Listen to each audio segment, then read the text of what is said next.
Welcome friends, मैं आज 12वीं क्लास का फर्स्ट चैप्टर पॉलिटिकल साइंस का शीत युद्ध लेकर आया हूँ।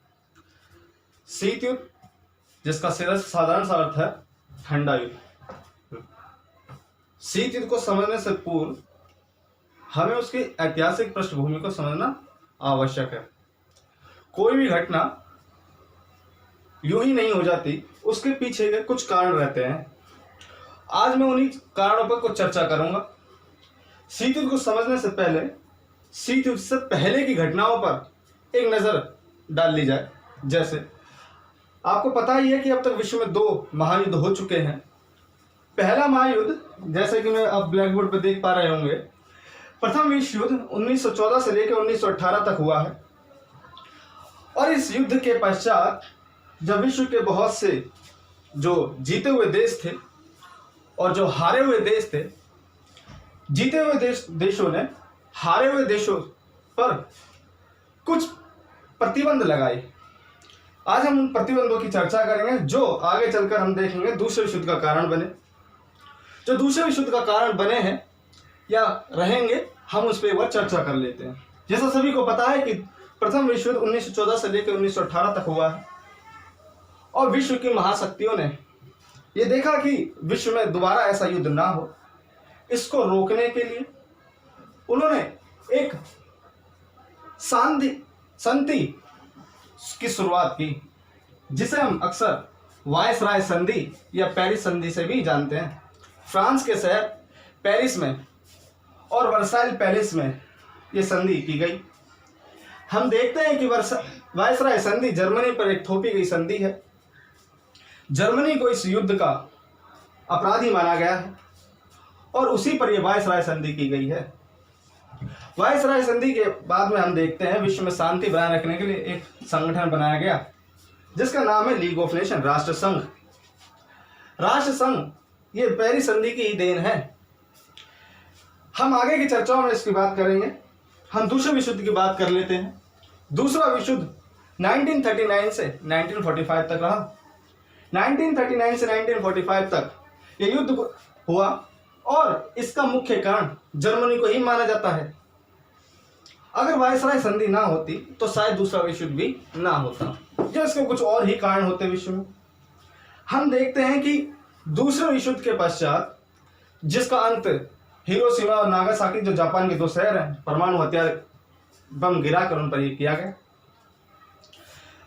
लिटिल बेबी और फैट मैन, ये 2 बम हैं जो अक्सर 12वीं में आजकल जो ऑब्जेक्टिव क्वेश्चन आ रहे हैं उसमें अक्सर पूछे जा रहे भी हैं और आगे भी पूछे जाएंगे। जैसे कि आप जानते हैं जिस समय हिरोशिमा और नागासाकी पर ये परमाणु बम गिराए गए, इसके पश्चात हम देखते हैं कि अंतरराष्ट्रीय पटल पर 2 मुख्य शक्तियां उभर कर आती हैं।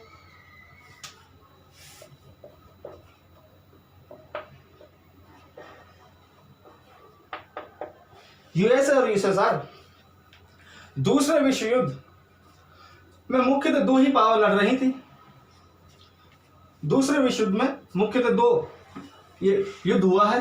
जैसे कि आप जानते हैं, आप परिचित हैं कि एक तरफ मित्र राष्ट्र लड़ रहे थे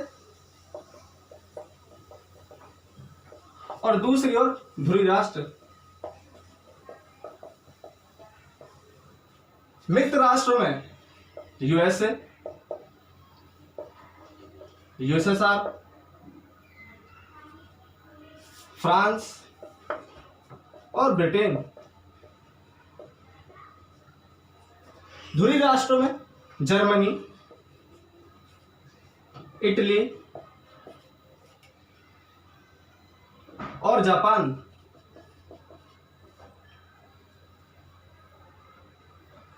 ये मुख्यतः वो देश हैं जो ध्रुवीय राष्ट्र की तरफ से लड़े। आपको ये भी याद रखना होगा कि इनमें से ही कई बार ऑब्जेक्टिव बनने वाले हैं आने वाले टाइम में, क्योंकि सीबीएसई ने अपना पैटर्न चेंज कर दिया है। उसी के बिहार पर ये नए क्वेश्चन इस तरह से पूछे जाने लगे हैं आजकल। आप ऑड एंड आउट करके एक क्वेश्चन पूछे जाएंगे। इसमें ऑड एंड आउट में 3 आपको एक ध्रुवीय राष्ट्र दे दिए जाएंगे और एक कोई और अलग राष्ट्र या मित्र राष्ट्र का नाम दे दिया जाएगा, और जो अलग राष्ट्र का नाम होगा वही इसका आंसर भी रहेगा। आगे हम शीत युद्ध को विस्तार से चर्चा करेंगे, कैसे कैसे उसकी अलग अलग डेफिनेशन दी जा सकती है एक ही क्वेश्चन की। कैसे कैसे अलग अलग व्यक्ति, अलग अलग स्टूडेंट अलग अलग डेफिनेशन देके, या हम ये भी देखेंगे कि डेट ना याद करते हुए भी आंसर किस प्रकार से बोर्ड परीक्षा में लिखकर अच्छे अंक प्राप्त किए जा सकते हैं। जैसे कि आप शीत युद्ध से परिचित हैं। शीत युद्ध का साधारण सा अर्थ है एक ठंडा युद्ध। ठंडा युद्ध। दूसरे विश्व युद्ध के पश्चात अंतरराष्ट्रीय पटल पर दो महाशक्तियां उभर कर सामने आई। एक तरफ यूएसए,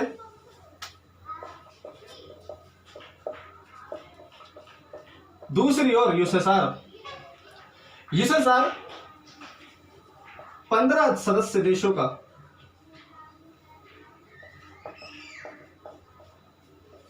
15 देशों का एक संगठन है, जिसे रशिया या रूस के द्वारा संगठित किया गया, रूस के द्वारा बनाया गया।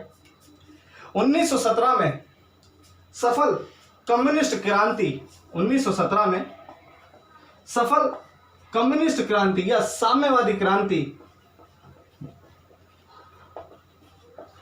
क्रांतिवाद लेनिन के नेतृत्व में रूस जार शासन से आजाद हुआ और आगे आगे ये एक रूस से यूएसएसआर बना, जो दूसरे विश्व युद्ध के पश्चात एक अंतरराष्ट्रीय महाशक्ति है।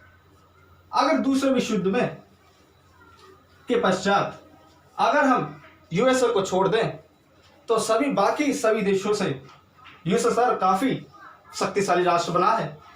इसीलिए हम देखते हैं कि अंतरराष्ट्रीय पटल पर दो महाशक्तियां उभर कर सामने आई और इन दोनों की महत्वाकांक्षा ने कि एक महाशक्ति बनने की महत्वाकांक्षा ने इस शीत युद्ध को जन्म दिया है। इस शीत युद्ध ने जो जन्म दिया है, इसको कैसे कैसे आगे बढ़ा है और इसने क्या काम किया है, उसके बाद बात करते हैं। शीत युद्ध जैसे कि नाम से ही प्रमाणित है, 1945 से 1990 तक, यानी कि जब तक यूएसएसआर रहा ये युद्ध भी चलता रहा। लगभग 45 साल तक शीत युद्ध रहा। शीत युद्ध 45 साल तक रहा। इसमें क्या क्या हुआ है, क्यों इसे शीत युद्ध कहा गया है, उसकी बात करते हैं एक बार। जैसा कि युद्ध हुआ नहीं, युद्ध की परिस्थितियां बनी रही हमेशा 45 साल तक, या उससे आगे भी रही। जैसे कि हम देखते हैं कि अमेरिका, यूएसए और यूएसएसआर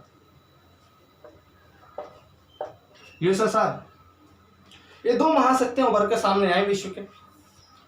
और यूएसए पहले ही ये दिखा चुका था जापान के दो शहर हिरोशिमा और नागासाकी पर परमाणु बम गिराकर कि वो एक महाशक्ति है और कहीं ना कहीं यूएसएसआर उसे चुनौती दे सकता है। शायद इसी को देखते हुए उसने इन हथियारों या बम का प्रयोग किया है। यह आवश्यक भी नहीं था कि वो उस पर परमाणु हथियार गिराए, क्योंकि वो आत्मसमर्पण जापान पहले ही करने वाला था। लेकिन फिर भी अमेरिका ने भविष्य की रणनीति को देखते हुए इस युद्ध को तुरंत समाप्त करने के लिए तथा यूएसएसआर को एक सबक सिखाने के लिए कि वो एक महाशक्ति है, इसीलिए उसने पहली बार इन बम का प्रयोग किया जो आज तक कभी नहीं देखा गया ना हुआ। जैसे दो बम गिराएगा हिरोशिमा नागासाकी पर, a little baby A fat man. आगे हम देखते हैं कि इससे क्या होता है, यूएसएसआर कमजोर पड़ जाता है। पर हम आगे देखते हैं कि 1949 में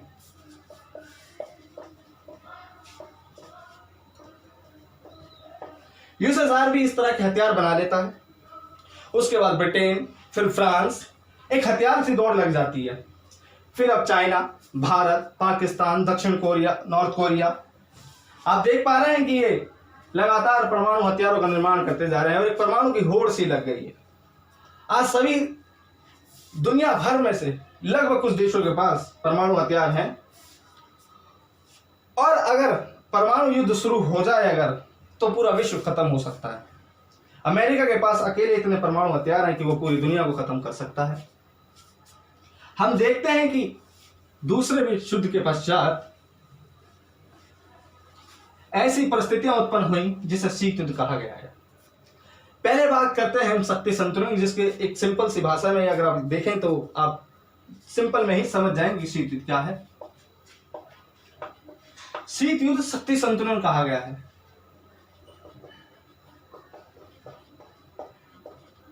शक्ति संतुलन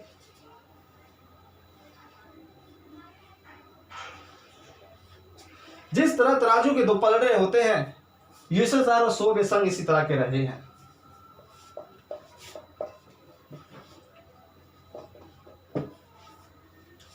यूएसए ने सबसे पहले परमाणु हथियार का प्रयोग किया और अपना पलड़ा भारी कर लिया। जो सभी जानते हैं कि 1945 में अमेरिका ने परमाणु हथियारों का यूज किया। इसके पश्चात यूएसएसआर कमजोर हो गया। उसे लगा कि अमेरिका महाशक्ति बन सकता है। इसी को देखते हुए इन 1949 में यूएसएसआर ने भी अपने परमाणु हथियारों का निर्माण किया।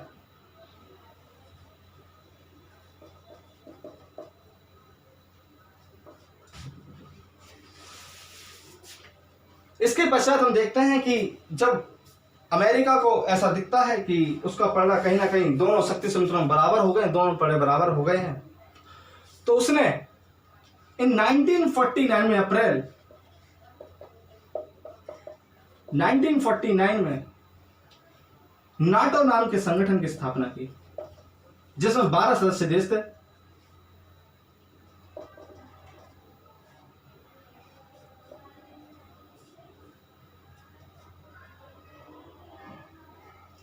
वर्तमान में इसमें 28 सदस्य देश हैं।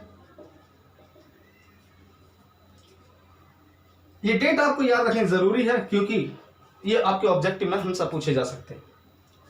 इसके बाद देखते हैं कि पलड़ा फिर से यूएसएसआर का भारी हो जाता है, सोवियत संघ फिर से कमजोर।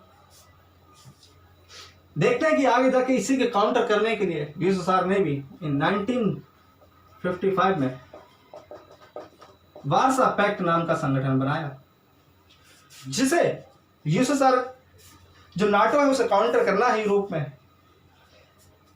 इस नाटो संगठन का एक ही उद्देश्य है। अमेरिका एक अकेला देश है, एक अकेला लड़े तो शायद बराबर की जंग हो, लेकिन जब अमेरिका को लगा कि अगर मेरे साथ और भी मित्र आ जाएं तो शायद यूएसएसआर थोड़ा कमजोर हो जाए, और ऐसा होगा भी।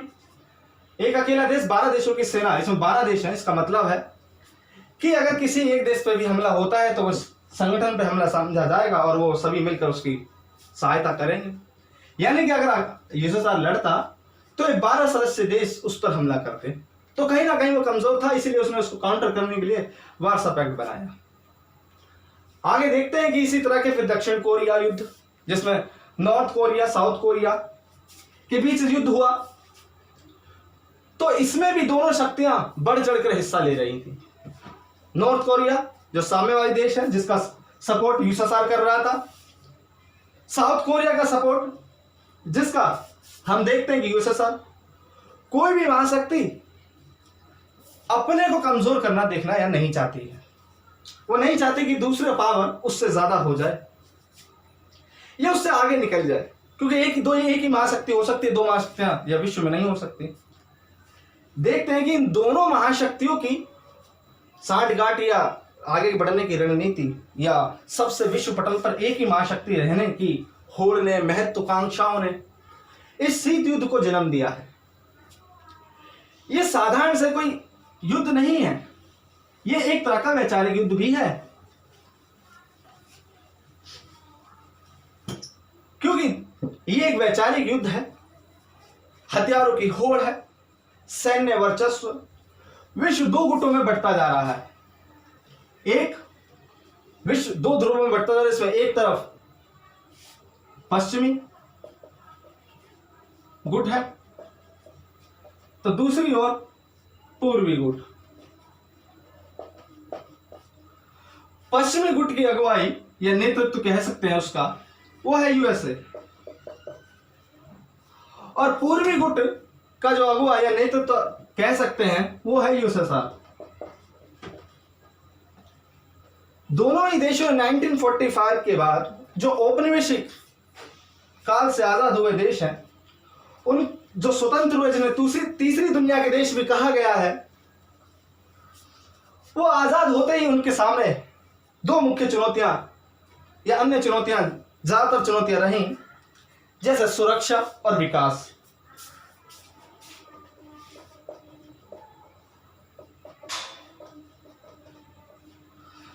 सुरक्षा और विकास के चलते, क्योंकि औपनिवेशिक काल में पहले ही वो कमजोर हैं और वो आज़ाद बड़ी मुश्किल से हुए। भारत भी 200 साल की आज़ादी के पश्चात आज़ाद हुआ है। अफ्रीकन देश है, पाकिस्तान है, नेपाल है। नेपाल जैसे कि आज़ाद नहीं है, सॉरी, भूटान गुलाम रहा है। नेपाल के भी आज तक किसी गुलाम नहीं रहा है, ये इतिहास रहा है आज तक। सुरक्षा और विकास की दृष्टि से इन देशों ने इन दोनों महाशक्तियों का पक्ष लिया। पश्चिमी गुट जो पूंजीवादी देश कहा गया, पूंजीवाद, लोकतंत्र का समर्थक है, जबकि पूर्वी गुट साम्यवाद और समाजवाद से प्रेरित होकर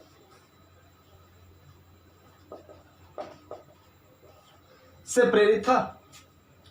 यह एक विचारधारा भी है। यूएसएसआर चाहता है कि विश्व में साम्यवादी विचारधारा का प्रसार हो और अमेरिका चाहता है कि पूंजीवाद का प्रसार हो। साम्यवाद में हम देखते हैं कि सारा नियंत्रण सरकार का होता है, यानी कि हर मशीनरी पर, उत्पादन पर पूर्णतः नियंत्रण सरकार का होता है। जबकि पश्चिमी गुट में जो पूंजीवादी का समर्थक है, उसका साधारण सा उद्देश्य है कि ज्यादा से ज्यादा विकास करके ही विकास किया जा सकता है। ज्यादा से ज्यादा व्यापार करें और पूंजी अर्जित किया जाए और ज्यादा से ज्यादा इसी के माध्यम से लोकतंत्र को बढ़ावा मिलता है। इससे यह होता है कि दो तरह की विचारधाराएं उत्पन्न होती हैं समाज में। इन 1945 के पश्चात हम देखते हैं कि विश्व में दो विचारधाराओं का टकराव है। पूर्वी गुट की विचारधारा साम्यवाद है, तो वहीं पश्चिमी गुट की विचारधारा लोकतंत्र पूंजीवाद है। यहां पर लोग कल्याणकारी विचारधारा से प्रेरित हैं और पूर्वी गुट पश्चिमी गुट में आपस में मतभेद है। इन दोनों ही गुटों ने के कारण ही शीत युद्ध को जन्म दिया, या इसी के दोनों के गुटों ने के बीच में उत्पन्न हुआ यह झगड़ा है या महत्वाकांक्षा की विश्व में एक महाशक्ति बनना ही महत्वाकांक्षा इनकी को ही शीत युद्ध कहा गया है। आप जैसे कि जान चुके हैं कि ये 45 साल तक लड़ा गया युद्ध है। यह युद्ध भी ना कहें कि ऐसी परिस्थितियां उत्पन्न हुई कि जिसे विश्व ने शीत युद्ध का नाम दिया है। हम बात कर लेते हैं कि अब इस चैप्टर्स में क्या है जो सीबीएसई एनसीईआरटी में दिया गया है, जिसकी शुरुआत की गई है क्यूबा मिसाइल संकट। परिस्थितियां क्या रही हैं, हम उन परिस्थितियों पर ध्यान देंगे सीधा। जैसे कि पहले चैप्टर में दिखाया गया है कि क्यूबा मिसाइल संकट,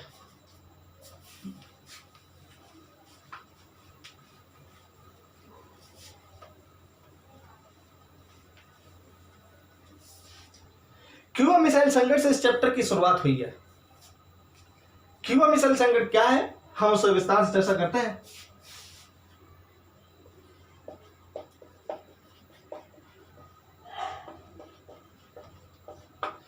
क्यूबा मिसाइल संकट इन 1960 इन 91 हम देखते हैं कि जो क्यूबा है वो अमेरिका से लगा हुआ एक द्वीपीय देश है। उसकी विचारधारा कहीं ना कहीं साम्यवाद है और इसका झुकाव या इसका मित्रता कह लें वो सोवियत संघ से कहीं ना कहीं है।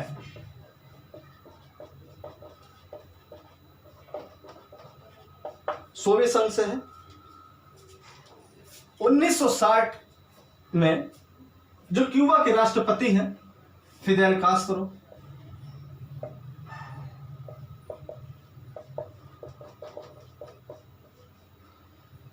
को ये लगता है कि यूएसएसआर को उनको लगता है कि यूएसए उन पर कभी हमला कर सकता है।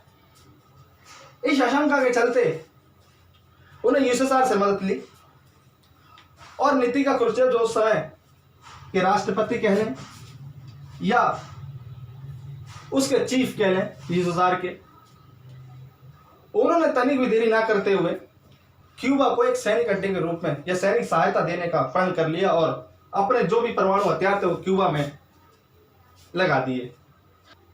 जैसे कि आप जानते हैं कि अगर पास से हमला किया जाए तो ज्यादा क्षति हो सकती है।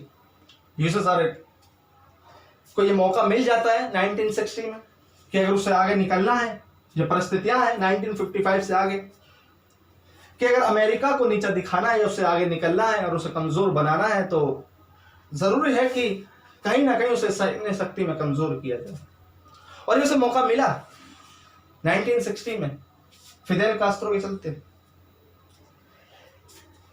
और उन्होंने क्यूबा को एक सैनिक अड्डे के रूप में बदल दिया। 3 हफ्ते के पश्चात जो अमेरिका के राष्ट्रपति जॉन एफ कैनेडी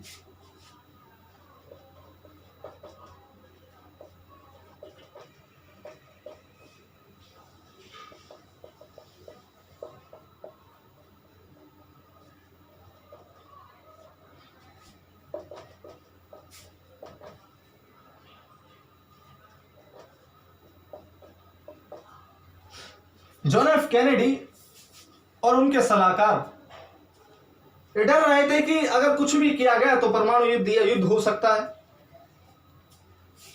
लेकिन इन दोनों ही देशों के साथ में बातचीत के दौर शुरू हुए, लेकिन जब बातचीत से बात ना बनी तो अमेरिका ने अपने जंगी बेड़ों को यूएसएसआर से समुद्री रास्ते होकर आ रहे उनके जंगी बेड़ों को रोकने के लिए आगे कर दिया। हम देखते हैं ये पहला मौका था कि दोनों सेनाएं आमने सामने थीं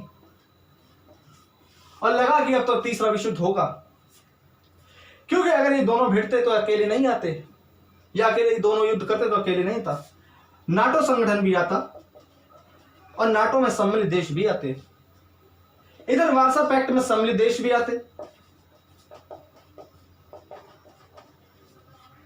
सीधा से कहें तो युद्ध की परिस्थितियां हैं, विश्व युद्ध की परिस्थितियां हैं। अब लगभग सभी स्वतंत्र देश हैं तो उन पर भी असर पड़ेगा, क्योंकि कोई भी देश अपने आप में संपन्न नहीं है। अंतरराष्ट्रीय व्यापार के लिए, तेल के लिए, कच्चे पदार्थ के लिए सब एक दूसरे पर निर्भर है। अगर युद्ध हुआ तो वो भी कहीं ना कहीं बाधित होगा, और विश्व ये कामना कर रहा था कि युद्ध ना हो। पर हम देखते हैं कि 1960 में दोनों ही देश अंतरराष्ट्रीय शांति को समझते हैं और युद्ध ना करने का निर्णय लेते हैं, और नीतिका क्रुश्चेव भी अपने मिसाइल क्यूबा से हटा लेते हैं, और इस तरह विश्व चैन की सांस लेता है और क्यूबा मिसाइल संकट टल जाता है। हमें इससे सिर्फ यह पता लगता है कि दोनों महाशक्तियां एक दूसरे के कितने कड़े युद्ध में है, महाशक्ति बनने की होड़ सी लगी हुई है। इसी क्रम में हम आगे देखते हैं कि जो आगे टॉपिक है, 2 ध्रुवीयता, विश्व का 2 ध्रुव में बंटना।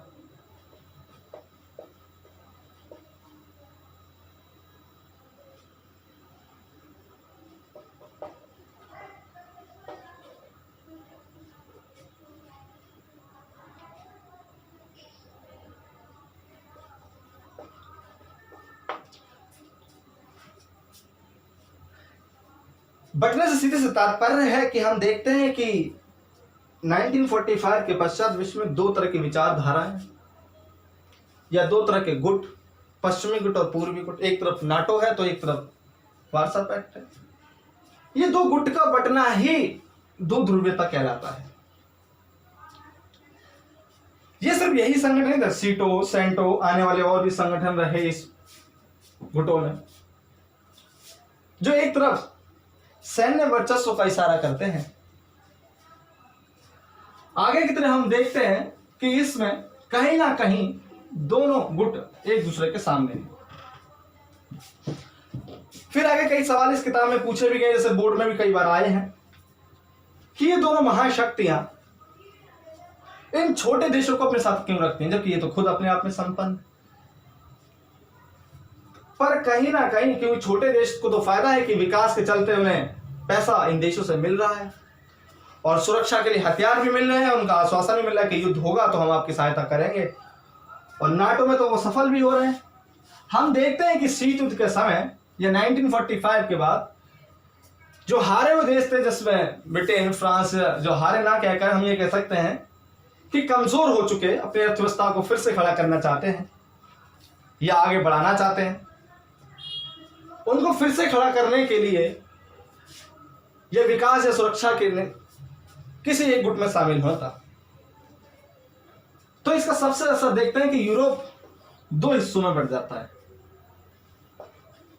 पूर्वी यूरोप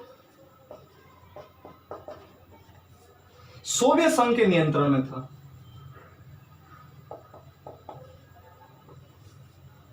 सोवियत संघ के नियंत्रण में आ गया, उसने कुछ हथियारों की सहायता ली तो कुछ आर्थिक।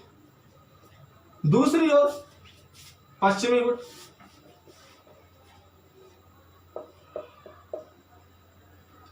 यूएसए, व्यापार करने के लिए पैसा चाहिए था जो, और अमेरिका के पास था। आगे हम देखते हैं कि अमेरिका ने इनको और रिवाइव देने के लिए या इनको और विस्तार करने के लिए मार्शल योजना चलाई।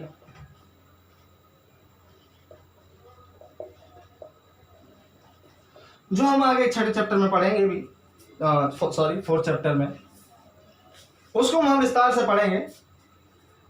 यहां पे सिर्फ इतना पढ़ेंगे कि विश्व दो ध्रुव में बटा। इसका साधारण सा अर्थ है कि एक तरफ यूएसएसआर है तो दूसरी तरफ यूएसए है। विश्व दो ध्रुव में बट रहा है, दो गुट में कह लो, दो ध्रुवियों में कह लो, या दो मोर्चे में कह लो। ये विश्व दो बटने का सिर्फ साधारण सा अर्थ है।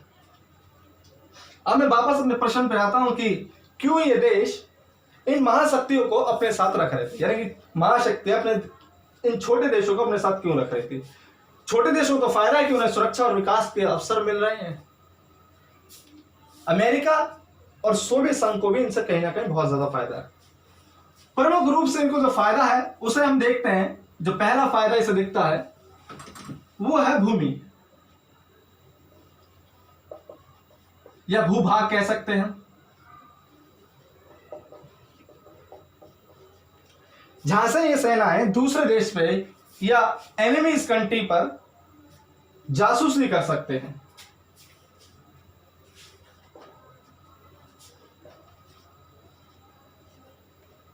दूसरा, जो ये छोटे देश हैं, ये संसाधनों में या प्राकृतिक संसाधनों में प्रचुर मात्रा है इनके देशों में।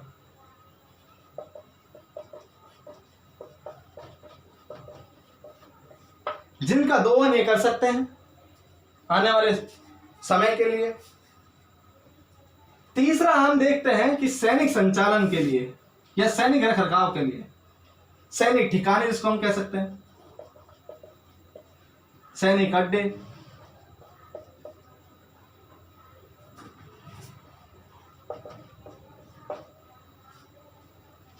के रूप में संचालन। यानी कि अगर ये सेना यहां पर हो तो यहाँ के संसाधनों का, इन छोटे देशों के संसाधनों का, ट्रक का, गाड़ी का आने जाने के लिए इनका प्रयोग करेंगे। और खान पान की व्यवस्था भी उसी देश को करनी है, यानी कि इन सेनाओं का वहन भी यही करेंगे।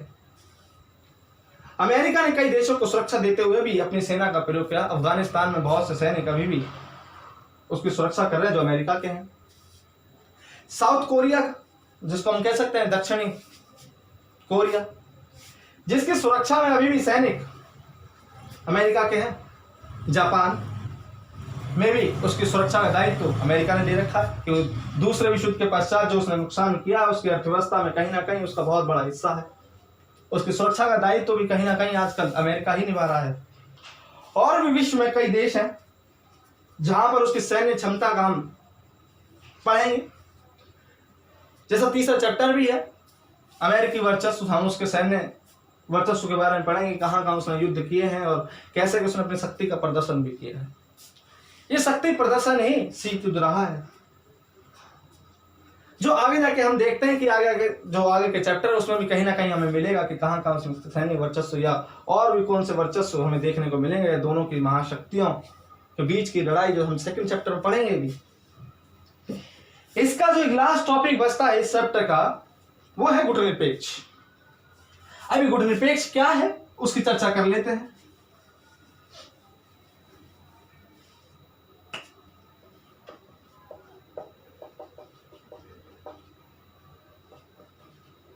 गुटनिरपेक्ष या नेम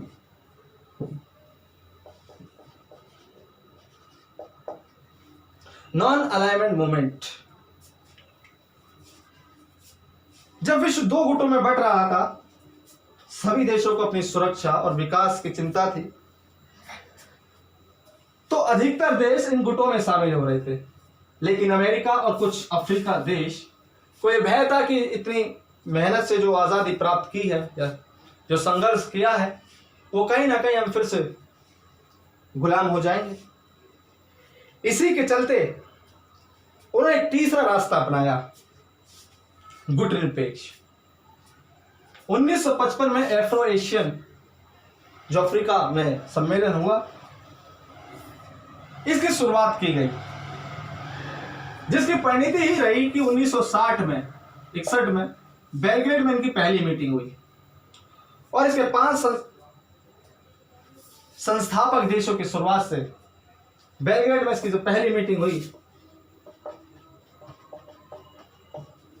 के साथ ही गुट निरपेक्ष आंदोलन की शुरुआत हो गई। धीरे धीरे देश बढ़ने लगे, संगठन बड़ा होने लगा। इनका सीधा सा उद्देश्य था किसी भी गुट का सपोर्ट नहीं, यानी कि सैनिक सपोर्ट नहीं करना है, यानी कि अगर ये युद्ध में हिस्सा लेते हैं तो उनका कोई भी गुट निरपेक्ष सदस्य देश हिस्सा नहीं लेगा। इसका सीधा सा अर्थ है कि किसी भी गुट में शामिल होना। इसका अर्थ ये बिल्कुल ना लगा लें कि पृथकतावाद। अक्सर क्वेश्चन आते हैं कि गुट निरपेक्ष तटस्थता या पृथकतावाद की नीति का पालन है, तो आपका आंसर होना चाहिए नहीं। गुट निरपेक्ष तटस्थता या पृथकतावाद की नीति का नहीं है, क्योंकि ऐसा अगर होता तो दोनों ही देशों से, जैसे हिंदुस्तान ने इसकी शुरुआत की, भारत ने, जवाहरलाल नेहरू जो इसमें मुख्य भूमिका उनकी रही, उन्होंने गुट निरपेक्ष नीति के तहत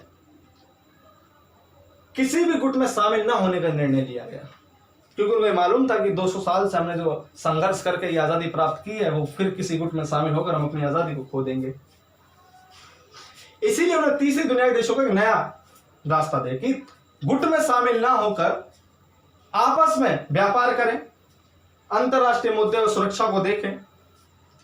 इसी के लिए गुट निरपेक्ष आंदोलन की नींव पड़ी।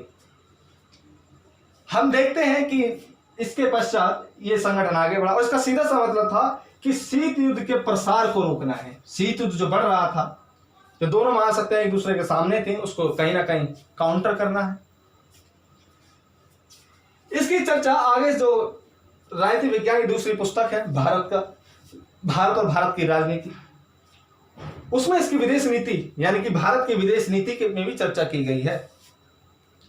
आप यहां भी पढ़ेंगे और वहां भी पढ़ेंगे इसको, तो हम वहां पर विस्तार से चर्चा करेंगे। Thank you.